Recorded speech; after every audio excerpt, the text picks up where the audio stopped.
Headlines are one of the reasons why we have fascism. Here's how MAGA's latest lie is working exactly how Gabbard and Trump wanted to. The plan was to bark some BS to get mainstream outlets to regurgitate their lies. Because over 60% of Americans don't read news articles before sharing them online, and the MAGA liars rely on that. Here's the New York Times saying Gabbard claims Obama administration tried to undermine Trump in 2016. Her claims are provable lies, and the New York Times knows that, but even though their job is to inform the public, they don't. Like, they could literally add "it's not true" at the end of this headline. The Times did it again with the headline, Gabbard releases new documents targeting Obama administration as Justice Department forms task force. If you didn't know these were lies, depending on your media diet, you see this headline, it becomes one more nugget in your thinking of like, wow, a task force, like that sounds really serious. Here's CNN, Gabbard threatens Obama officials with criminal referral over 2016 election assessment. Here's NPR, Trump's spy chief claims the Obama administration manufactured intel on Russia. None of these mainstream headlines is that different from disinformation outlets like Fox and their headline, New Russiagate evidence directly points to Obama, DOJ will decide criminal implications. In media criticism, we call this stenography. Stenography is a journalist's mindless repetition of a politician's spin without providing any context, and it results in lies being delivered directly to voters. It directly affects voter beliefs and the decisions that we make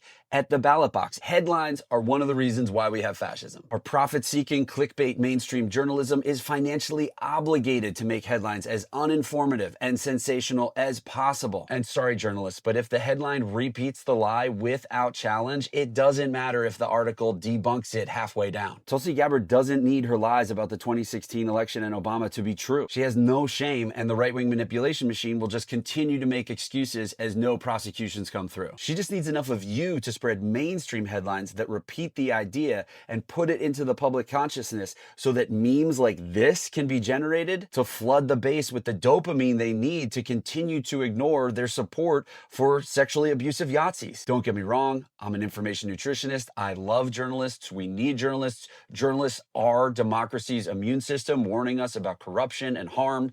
It's why politicians in MAGA attack journalists all the time. And places like the AP showed us how to do responsible reporting and headline writing about disinformation pushed by the MAGA politicians. Their headline was, Gabbard's claims of an anti-Trump conspiracy are not supported by declassified documents. It's that easy. And because it's so easy for newsrooms to do the right thing and actually explain what's happening to the public, we need to hold irresponsible journalists accountable for stenography, for laundering disinformation into the mainstream without any context. Please find their emails and write to any of the reporters in these articles and politely ask them to do better. Democracy depends on it. And let me know in the comments how you would rewrite some of these headlines.